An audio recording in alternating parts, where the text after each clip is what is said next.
সুরজিতের গান, গল্প ও কবিতার আসরে সকলকে স্বাগত।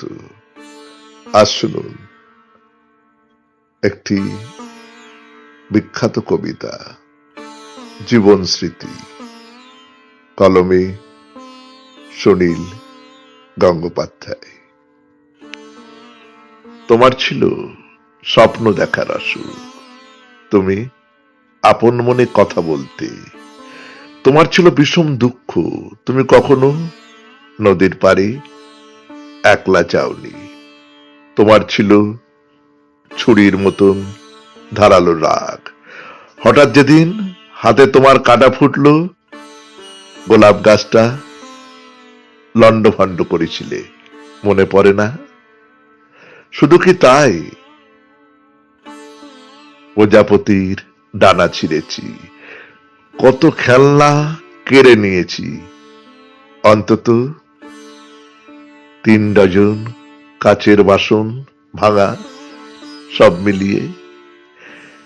নিষ্ঠুরতায় এখনো তুমি কম যাও না, বিদায় শব্দ কঠিন ভাবে বলতে পারো, রুমাল দিয়ে মুখ মুছলেই মিলিয়ে যায় অনেক স্মৃতি।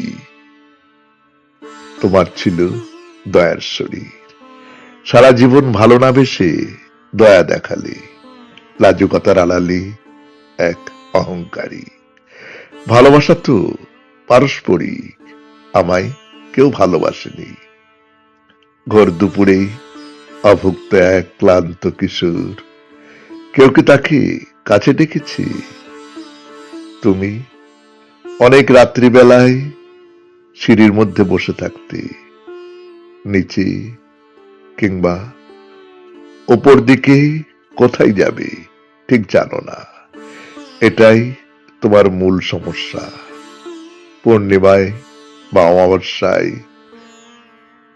পথ খুঁজতে ভুল হয়ে যায়, সেই নদীটা খুঁজতে খুঁজতে মনের ভুল গভীর বনে ঢুকে পড়লে। গভীর এবং অন্ধকারও সেই অরণ্য শিবের বিশাল জটার মতন, নদীও তাতে হারিয়ে যায়। নির্জনতার উদাসী রব চালা ধরায় বুকের মধ্যে, উচ্চাকাঙ্ক্ষা নত যেন।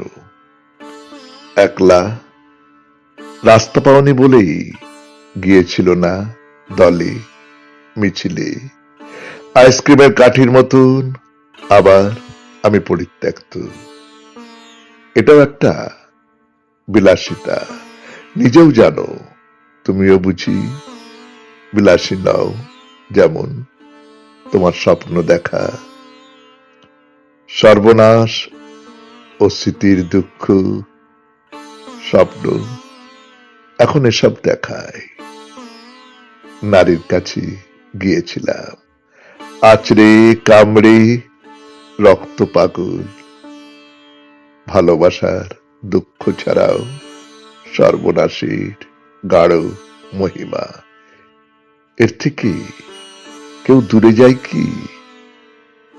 এক এক সময় নেশার মতন দূরের দিকে চোখ ঠেকে যায়।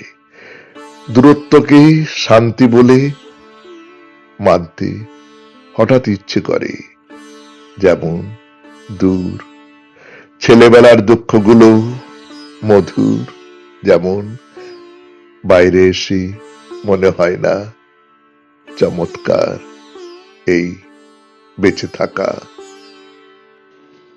নমস্কার, শুনলেন কবিতা জীবন স্মৃতি, কলমে সুনীল গঙ্গোপাধ্যায়, উচ্চারণে সুরজিৎ দাস, সেতারে ধ্রুব বাগচি। সমগ্র অনুষ্ঠানটির সম্পাদনায় সুরজিৎ দাস।